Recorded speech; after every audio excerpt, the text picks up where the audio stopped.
की पोपटी संमेलनाने सुरू झालेलं कवी संमेलन जे थोडंसं उशिरा सुरू करायचं, 10 वाजता सुरू करायचं आणि ते पहाटेपर्यंत करायचं, वाह क्या बात म्हणजे है. त्याला खरी गंमत येईल. खऱ्या अर्थाने ते पोपटी कवी संमेलन होईल. पण पोपटी कवी संमेलन हा एक ट्रेंड आहे.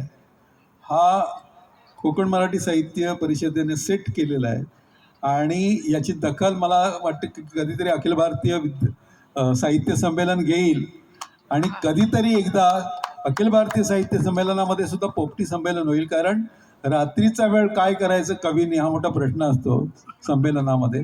त्याचं उत्तर म्हणजे पोपटी संमेलन आहे आणि खूप छान वाटतं या भागामध्ये.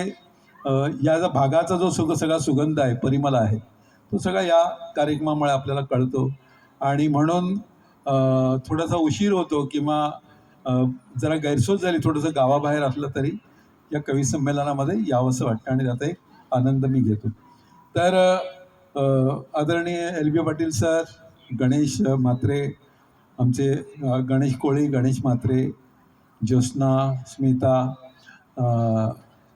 सरपंच भिंगारकर, नंतर आमचे अनिल भोईर, ही सगळी मंडळी यांच्या प्रेमापुढे हे सगळं आहे. आणि आता अनेक लोक मला अशी दिसतात की जी ओळखीची आहेत, सतत कवी संमेलनामध्ये भेटल्यामुळे होतात ती ओळखीची आहेत.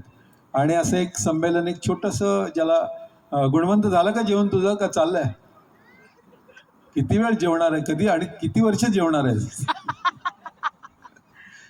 तर मला एक इच्छा अशी आहे की जरा थोडंसं पुढे येऊन बसा, मी माझं काव्यगायन नंतर सुरू करतो. पण बाकीच्यांनी इतक्या लांब बसून